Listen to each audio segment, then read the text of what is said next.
الحمد للہ رب العالمین والصلاة والسلام علی سید الانبیاء والمرسلین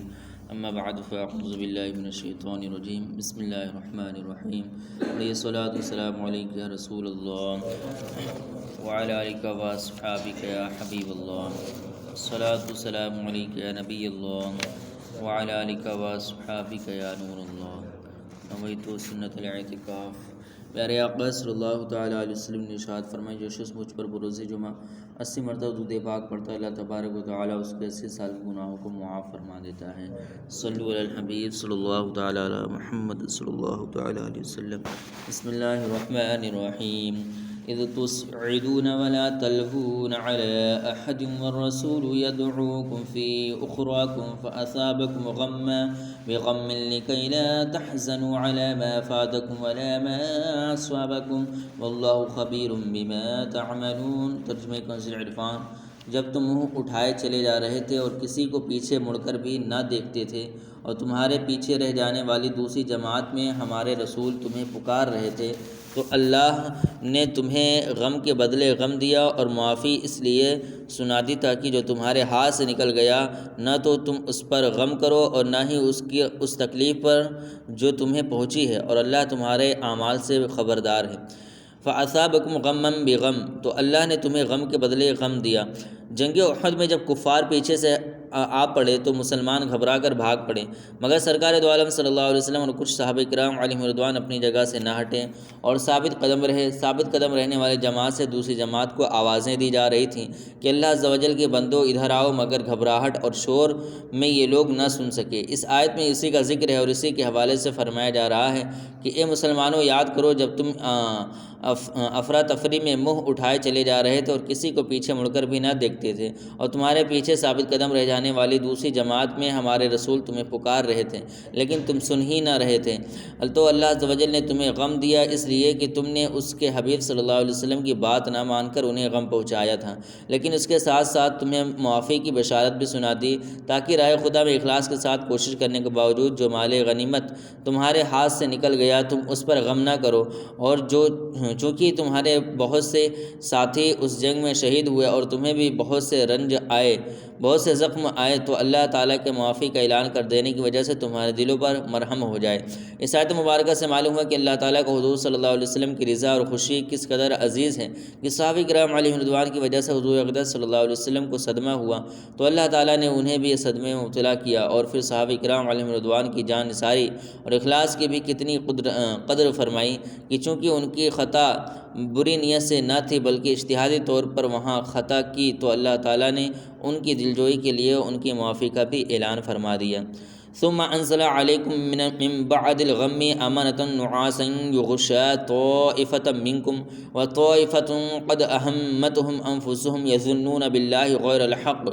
ظن الجاهلية يقولون هل لنا من الامر من شيء قل ان الامر كله لله يخفون في انفسهم ما لا يبدون لك يقولون لو كان لنا من الامر شيء ما قتلنا هاهنا قل لو كنتم في بيوتكم لبرز الذين كتب عليهم القتل الى مضاجعهم وليبتلي الله ما في صدوركم وليمحص ما في قلوبكم والله عليم بذات الصدور۔ ترجمہ کنز عرفان۔ پھر اس نے تم پر غم کے بعد چین کی نیند اتاری جو تم میں سے ایک گروہ پر چھا گئی، اور ایک گروہ وہ تھا جسے اپنی جان کی فکر پڑی ہوئی تھی۔ وہ اللہ پاک پر ناحق گمان کرتے تھے، جاہلیت کے سے گمان۔ وہ کہہ رہے تھے کہ کیا اس معاملے میں کچھ ہمارا بھی اختیار ہے؟ تم فرما دو کہ اختیار تو سارا اللہ ہی کا ہے، یہ اپنے دلوں میں وہ باتیں چھپا رکھتے ہیں جو آپ پر ظاہر نہیں کرتے۔ کہتے ہیں کہ اگر ہمیں بھی اس معاملے میں کچھ اختیار ہوتا تو ہم یہاں نہ مارے جاتے۔ اے حبیب تم فرما دو کہ اگر تم اپنے گھروں میں بھی ہوتے جب بھی جن کا مارا جانا لکھا جا چکا تھا وہ اپنی قتل گاہوں کی طرف نکل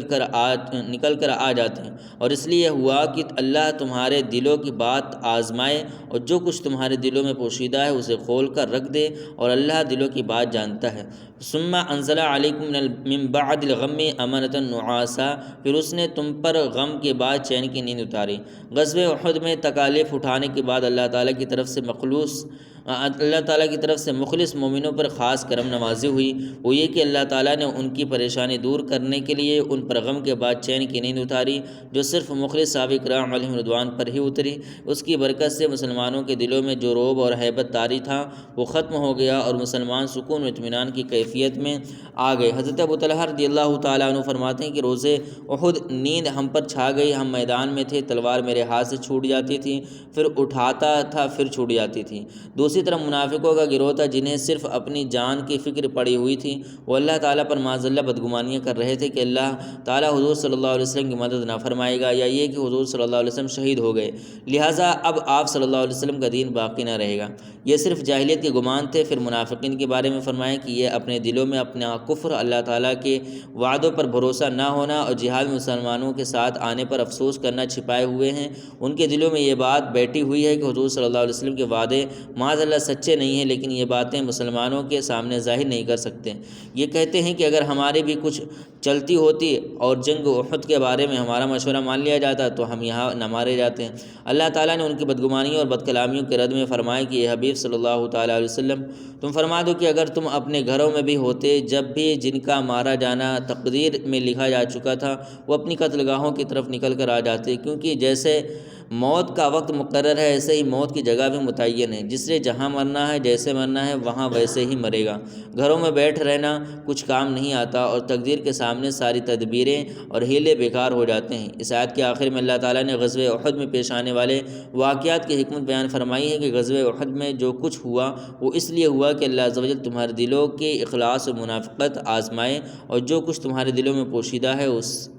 اسے سب کے سامنے کھول کر رکھ دیں۔ آیت ثم انزل علیکم من بعد الغم امانہ سے حاصل ہونے والا درس۔ اس آیت میں مذکور واقعے میں بہت سے درس ہیں کہ آزمائش میں کے وقت ہی کھرے کھوٹے کی پہچان ہوتی ہے۔ مسلمان صابر جبکہ منافق بے صبرا ہوتا ہے۔ مسلمان کو سب سے زیادہ فکر دین کی ہوتی ہے جبکہ منافق کو صرف اپنی جان کی پڑی ہوتی ہے۔ مومن ہر حال میں اللہ تعالیٰ پر بھروسہ رکھتا ہے اور اللہ تعالیٰ سے حسن ظن رکھتا ہے، جبکہ منافق معمولی سی تکلیف پر اللہ تعالیٰ کے بارے میں بدگمانیوں کا شکار ہو جاتا ہے۔ اللہ تعالیٰ کے وعدے پر کامل یقین رکھنا کامل ایمان کی نشانی ہے۔ موت سے کوئی شخص فرار نہیں ہو سکتا، جس کی موت جہاں لکھی ہے وہاں آ کر رہے گی، لہٰذا جہاد سے فرار مسلمان کی شان کے لائق نہیں۔ غزوہ احد میں منافقین کے علاوہ جتنے مسلمان تھے وہ سب اللہ تعالیٰ کے پیارے تھے کہ اللہ تعالیٰ نے ان پر خصوصی کرم نوازی فرمائی۔ صلو علی الحبیب صلی اللہ تعالیٰ علی محمد صلی اللہ تعالیٰ علیہ وسلم۔